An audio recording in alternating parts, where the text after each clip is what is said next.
విధాత media ప్రేక్షకులకి నమస్కారం. ప్రతి మనిషి అవసరార్థం అప్పు చేస్తూ ఉంటారు. కానీ కొంతమందికి మాత్రం మితిమీరిన అప్పులుంటాయి. సాధారణంగా అప్పులు కాకుండా సమాజంలో ఎవ్వరు ఉండరు అప్పులు లేకుండా. ఇవాళ రేపు హౌస్ లోన్ ఉంటుంది, కార్ లోన్ ఉంటుంది. చివరికి లగ్జరీ మొబైల్ కొనుక్కోవాలంటే కూడా లోన్ తీసుకుంటున్నారు. ఇంకా చిన్న చిన్న వ్యాపారస్తుల దగ్గర నుంచి కోట్లల్లో వ్యాపారం చేసే వాళ్ళందరూ కూడా ప్రైవేట్ వ్యక్తుల దగ్గర నుంచి కానీ, బ్యాంకుల నుంచి కానీ ఖచ్చితంగా అప్పు చేస్తూ ఉంటారు. కానీ ఉద్యోగం చేసేవాళ్ళు కూడా ఏదో సమయంలో ఖచ్చితంగా అప్పు చేయవలసి వస్తూ ఉంటుంది. ఇల్లు కొనుక్కోవాలన్నా, కారు కొనుక్కోవాలన్నా, ఏదో ఒక పనికి ఒక్కోసారి మెడికల్ ఎమర్జెన్సీ వస్తుంది. అలాంటప్పుడు కూడా మనం అప్పు చేస్తూ ఉంటాం. అయితే బుధుడు దశలో జాతకునికి అప్పులు లభించే అవకాశం ఎక్కువగా ఉంటుంది. అలాగే మీ లగ్నానికి బుధుడు శుభగ్రహం అయితే మీరు శుభకార్యాల కోసం అప్పులు చేస్తారు. అదే బుధుడు పాపి అయితే అనవసరంగా చెడు వాటి కోసం అప్పులు చేస్తుంటారు. అంతేకాకుండా ఆ దశలో అప్పుల్ని మరింత వేగంగా అంటే అప్పు మీద అప్పు, అప్పు మీద అప్పు చేస్తూ ఉంటాం అనమాట.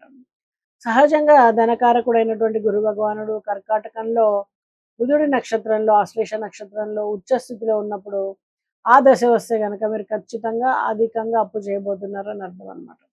అదే వృశ్చిక రాశిలో జ్యేష్ఠ నక్షత్రంలో ఏవైనా గ్రహాలు ఉన్నప్పుడు ఆ గ్రహ దశలో జాతకుడు అధికమైనటువంటి అప్పులు చేసే అవకాశం ఉంది. అలాగే మీన రాశిలో రేవతి నక్షత్రంలో ఏదైనా గ్రహం ఉన్నప్పుడు ఆ గ్రహ దశ వచ్చినప్పుడు కూడా జాతకుడు అప్పులు ఎక్కువగా చేస్తాడు. మరి జాతకంలో బుధుడి నక్షత్రంలో ఏవైనా 4 గ్రహాలు ఉంటే జాతకుడు జీవితంలో అతను చేసిన అప్పుల నుంచి బయటపడలేడు. జాతకంలో 2వ స్థానానికి అధిపతి అయినటువంటి సహజ ధనకారకుడైన గురు భగవానుడు బుధుడి నక్షత్రాల్లో గనక ఉంటే చాలా ఇబ్బంది అవుతుంది. బుధుడి నక్షత్రాల్లో ఉండకపోవడమే మంచిది. కర్కాటకం, వృశ్చికం, మీనం గురుడికి శుభస్థానాలు అయినప్పటికీ ఆశ్లేష, జ్యేష్ఠ, రేవతి నక్షత్రాల్లో గురువు ఉన్నప్పుడు జాతకుడు మితిమీరినటువంటి ఆత్మవిశ్వాసంతో పెద్ద ఎత్తున అప్పులు చేసి వ్యాపారం ప్రారంభించి నష్టాల్ని కొని తెచ్చుకుంటుంటాడు అనమాట. లక్షల అప్పు చేసి ఫ్లాట్ కొంటారు. అది తీర్చలేక ఫ్లాట్ని కోల్పోవడం. ఇవన్నీ మీకు సూచనలు కనిపిస్తుంటాయి. కాబట్టి జాగ్రత్తగా ఉండండి. మీ జాతకంలో ఇబ్బందులు ఉన్నప్పుడు బుధ దశలో మీరు పెద్ద అప్పులు చేసి సమస్యను ఎదుర్కోబోతున్నారని తెలుసుకోండి. ఆదాయానికి తగినట్టుగా స్వల్పంగా అప్పు చేస్తే పర్వాలేదు, తీర్చగలుగుతాం. ఆదాయము పెరుగుతుంది. కానీ ఓవర్ కాన్ఫిడెన్స్‌తో అప్పు తీర్చగలము అనుకుని అప్పు చేస్తే మాత్రం అది సమస్యగా మారుతుంది.